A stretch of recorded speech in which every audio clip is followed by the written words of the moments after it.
చెప్తాను. షాప్లో ఆఫర్స్ ఏమున్నాయి మొత్తం డీటెయిల్స్ ఏంది చెప్పకముందు లాస్ట్ వరకు వీడియో ఎండ్ వరకు చూడండి. ఎందుకంటే మీకు కూడా ఆఫర్స్ ఏమున్నాయి, కొత్త బిజినెస్ పెట్టే వాళ్ళకు చాలా కూడా ఉపయోగకరంగా ఉంటుంది. ఎందుకంటే ఇందులో 70-80% మార్జిన్ ఉంటుంది. ఎందుకంటే బ్యాంగిల్స్లో అయితే ఖరాబ్ కాదు. ఈ చీజ్ వచ్చేసి మట్టి గాజులు వచ్చేసి నీకు చాలా బెనిఫిట్ ఐటమ్ ఉంటుంది.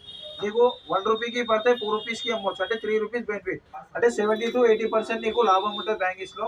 ఇది వచ్చేసి నీకు చాలా మంది చాలా ఎక్కడో వెళ్ళిపోయారు బ్యాంగిల్స్లో అమ్మడం వల్ల. ఇంకోటి ఏంటంటే నీకు ఆఫర్స్ గురించి చెప్పు, స్టార్టింగ్ ఏం రేట్ నుంచి స్టార్ట్ ఉన్నాయి, ఏమున్నాయి, డిజైన్స్ ఏమున్నాయి, డీటెయిల్స్ మొత్తం అయితే సింపుల్గా చూపెడతాను. తర్వాత మీకు నచ్చినట్టయితే మా వీడియోను లైక్ చేయండి, షేర్ చేయండి అండ్ సబ్స్క్రైబ్ కూడా చేయండి. అయితే వీడియో అయితే స్టార్ట్ చేద్దాం. ఇప్పుడు స్టార్టింగ్లో మన దగ్గర వచ్చేసి నీకు గాజులలో 4 రూపీస్ డజన్ నుంచి స్టార్ట్ ఉన్నాయి, 4 రూపాయల డజన్ నుంచి స్టార్టింగ్ ఉన్నాయి. ఇది వచ్చేసి ప్లెయిన్ బ్యాంగిల్స్. ఇది ప్లెయిన్ బ్యాంగిల్స్లో 4 రూపాయల డజన్ ఉంది. ఇది 4 రూపాయలు పడుతుంది కేవలము. ఇందులో కూడా వచ్చేసి రెడ్, గ్రీన్, ఎల్లో, మెరూన్ ఈ విధంగా